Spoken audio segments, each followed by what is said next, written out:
Here we are at the death of Mrs. Sinico. We are reading the newspaper along with Mr. Duffy. So we discover everything as he does. So we know that she was 43 when she was killed. There is an interesting line 158. The injuries were not sufficient to have caused death in a normal person. Death, in his opinion, had been probably due to shock and sudden failure of the heart's action. So even though we have a very matter-of-fact tone, it is all about, just facts. And it's just giving us, a series of events. This right here tells us that a normal person, quote unquote, would not have died from this train encounter. That's a silly way to say it, but the failure of the heart's action probably actually means that she literally died of a broken heart.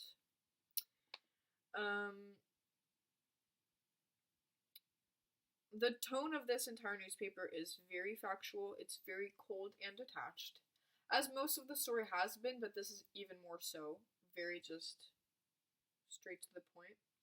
It is a series of people coming to testify, a bunch of witnesses. There is an embedding effect, a mise en abîme. The situation itself is quite ambiguous. We do have Captain Sinico saying that, hilariously, they had been married for 22 years and had lived happily, until about 2 years ago when his wife began to be rather intemperate in her habits. And then we've got the daughter, Miss Mary Sinico, that her late mother had been in the habit of going out at night to buy spirits. She had induced her to join a league, which is like, Alcoholics Anonymous. And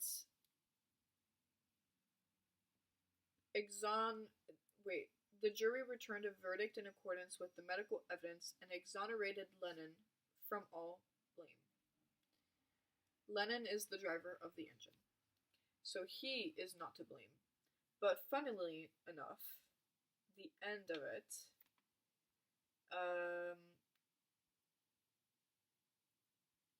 line 177, so I was rereading the last paragraph of the newspaper. No blame attached to anyone. This will kind of haunt Mr. Duffy throughout the rest of the short story. We've only got one page left. That's the newspaper, then it goes here, and then this. There is no blame attached to anyone, except he blames himself. Not at first. Because he actually will go ahead and blame her.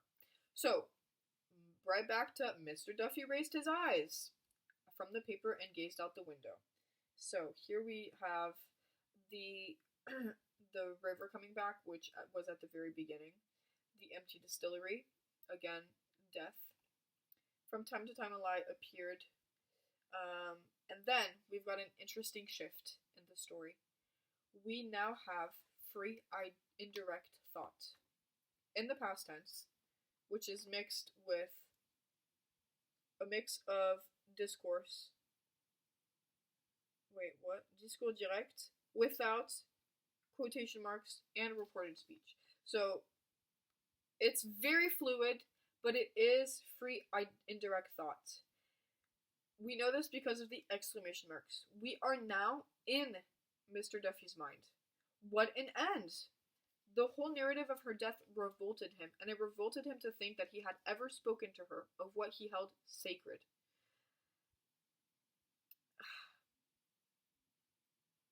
He calls it a commonplace, vulgar death. It attacked his stomach, so now he's starting to feel things physically. Not merely had she degraded herself, she had degraded him. So we have the internal focalization, which is a nice shift. It is this idea of she is contaminating him with his death. He's disgusted. It's as if his own dignity was stained. There's no sense of remorse or responsibility. He places it all on her. He completely victimizes himself throughout this entire paragraph. This kind of like, how could she have done this to me? It's completely selfish. He feels completely betrayed. Um, let's see. His soul's companion, super bitter. What else? Just God, what an end! Exclamation mark. Evidently, she had been unfit to live, without any strength of purpose, an easy prey of habits, or to habits, one of wrecks on which civilization has been reared. But that she could have sunk so low, was it possible he had deceived himself so utterly about her? He feels betrayed deliberately, so there is that betrayal coming back, like when she had touched his hand. He feels twice deceived, and he's the victim here. Again, we have this idea of, was it possible he had deceived himself so utterly about her? He's like questioning this in his mind. We're in his thoughts. These are things that he's saying to himself. Then we have an incredible thing, character progression. We have the progression thanks to memory. We have this idea of memory coming back. Yikes, I'm like breaking my little wooden thing. The idea of memory is linked throughout the entire end of the story. Funnily enough, a lot of it is no longer focused on him. Let's see, 191. As the light faded, 195. The proprietor served him. Line 202. As he sat there. And then 209. It was after 9 o'clock. Then 215. When he gained the crest of Magazine Hill. And then 227. He turned back. So a lot of it is shifted away from his like cynical point of view of like his routine. And now it's this idea of, is Mr. Duffy capable of growth, of character development? Let's see. Let's figure it out. So we've got this idea of memory, and 191. Oh wait, I forgot to say, 190, he had no difficulty now in approving the course he had taken. So he's like justifying in his mind, I'm right to think that she betrayed me. It's a justification of everything that just happened in this prior paragraph. But 191, we've got the, as the light faded and his memory began to wander, he thought her hand touched his. So we've got the physical touch coming back. We've got more physical reactions. The shock which had first attacked his stomach was now attacking his nerves. Kind of like when Mrs. Sinico was having that episode of physical like attributes that were happening because of her emotional state. The trembling so violently. Now his nerves are being attacked.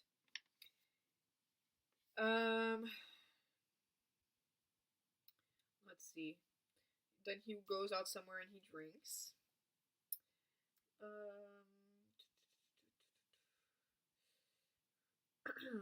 We've got 201. Now and again a tram was heard swishing along the lonely road outside. So it's kind of like always there in the background. Then, as he sat there living over his life with her and evoking alternately two images, so we've got memory coming back, living over his life, and then two images, it's this duality in which he conceived her. He realized that she was dead, that she had ceased to exist, that she had become a memory. He began to feel ill at ease. He asked himself, what else could he have done? So now he starts to question things, which is incredible. Let's see. How was he to blame? Now he's asking himself. He's asking himself that. It's this starting to question things. He asked himself what he could have done. How was he to blame? He understood how lonely her life must have been now that she was gone. His life would be lonely too until he too died, ceased to exist, became a memory. If anyone remembered him, who's going to remember him? He doesn't have anyone now. His dad's dead. He's a bachelor. He doesn't have any children. He's not married. He's left alone. because now his soul's companion, isn't that what he calls her? His soul's companion is gone. She's dead, so no one will remember him. So this starts to, work in his mind. He leaves the shop at 9 o'clock sharp, right? No, it was after 9 o'clock when he left the shop. We have this tone still of cold and gloomy. And then he goes back to the park, where they had walked 4 years before. I didn't talk about the aspect of the 4 coming back. It's probably not that important, but there is a few things of the number, but it doesn't matter. She seemed to be near him in the darkness. At moments, he seemed to feel her voice touch his ear, her hand touch his. He stood still to listen. Why had he withheld life from her? We have free and indirect thought. Why had he sentenced her to death? Here comes the responsibility and blame. It's the evolution of the character, but at a distance. We can't be too in it. We still have to be a little removed. He felt his moral nature falling to pieces. So now this is starting to, work. It's starting to work in his mind on kind of a spiritual level. Then he continues to walk, and he falls upon a little couple. Furtive loves filled him with despair. So now he's starting to feel despair. He gnawed the rectitude of his life. He felt that he had been outcast from life's feast. One human being had seemed to love him, and he had denied her life and happiness. He had sentenced her to ignominy, a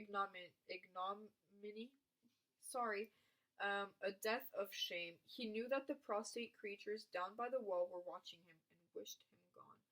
No one wanted him. He was outcast from life's feast. So we do have that repetition twice. He turned his eyes on the gray gleaming river. Once again, the eyes. We've got the river coming back. And then, interestingly enough, we have a goods train. So this is not a tram. This is the train itself. And the goods train represents life, but it is compared to a worm, like a worm with a fiery head, winding through the darkness obstinately and laboriously. So worms are linked to death because when we die and we're in a casket in the ground 6 feet under, worms eat your body. You become part of the earth. And so we have the goods train, and it's compared to worms. So it's the duality of life and death. Here, however, we have a progression of feeling. More and more he starts to feel things. He starts to become in tune with his body, with his emotions. He takes into account his body. And we have this switch back and forth between the narrator and the character Mr. Duffy. Then, last paragraph, he turned back the way he had come. So, will he literally go back the way he came? As in, will he repeat the cycle, or will he change? But then the rhythm of the engine was pounding in his ears. Remember that this had reminded him of Mrs. Sinico in some way. I don't think I mentioned that, but right here. I didn't. The laborious drone of the engine reiterating the syllables of her name. So, the rhythm of the engine pounding in his ears, so it's Mrs. Sinico that's there with him. He began to doubt the reality of what memory told him. And then, he stopped under a tree and allowed the rhythm to die away, literally death. He could not feel her near him in the darkness, nor her voice touch his ear. He waited for some minutes, listening. He could hear nothing. The night was perfectly silent. He listened again. Perfectly silent. He felt he was alone. There's this difference between knowing and feeling. And I think I had said that in yesterday's video. That is deleted. Haha, thanks, my MacBook. But there's a part of somewhere. He talks about knowing something. And here we conclude the entire story with he felt that he was alone instead of he knew he was alone. So there's this idea that before Mrs. Sinico, he was alone and he was fine with it. After Mrs. Sinico, he's not only alone anymore, he's now lonely. There's a difference. Because even though he's a loner, he was used to this feeling of being alone. Now with Mrs. Sinico gone and him realizing what she actually meant to him, he now feels lonely. He knows that he'll never be able to get that back. She's gone. He's not going to be able to have the same kind of relationship with someone else. Joyce plays a lot with memory. There's a past, present, future. So retrospection with the past, an introspection within the present, and then there's future projection. The statement he felt he was alone is a statement. It's not a question. It's quite ambiguous. It's the final epiphany. It's the sudden moment of realization or illumination that he knows. He feels he knows. It's like confirming it. He's alone. It's a sudden revelation. There's the progression of moral awareness, and he takes into account his emotions, his body. It's a reconciliation with the body. He doesn't have to live outside of his body anymore. He realizes through feeling instead of knowing. That's everything I wrote here. And then, real quick, there is the structure that I did want to mention. So there's the before the newspaper, there's during the newspaper, through which, thank God that we have that, because without the newspaper, we wouldn't have known what happened in Mrs. Sinico's life for the past 4 years. Instead, we do get a glimpse. We learn the fate as he does. The tone is distant, subjective. There's the witnesses. This newspaper provides the information on what happened in the 4 years that passed in Mrs. Sinico's life. She really suffered from the breakup, and it's a really clever way to report what happened to her and how she lived afterwards to him without giving us her point of view. And then there's the post newspaper. The heart of it is the blame and the responsibility. It's like that. It turns around that. It goes around that the aspect of the blame and the responsibility of him finally accepting it at the end. His reaction is completely self-centered, but then he finally starts to doubt and question himself. And then the focalization shifts. We have the evolution of the character. We have internal focalization. We've got free and direct speech, free and direct thought, thanks to the exclamation marks.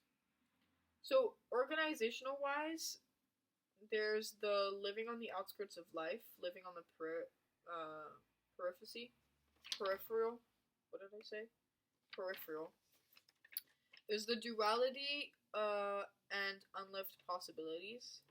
And then there's the belated epiphany, because it is far too late. She is dead. He can no longer do anything about it. He can't get her back. That was a weird noise. Okay. Those are all my notes. There's quite a bit of it. I hope that was enlightening in some way. I quite enjoy the short story. I will be doing this for the other 2 short stories. I think I would like to.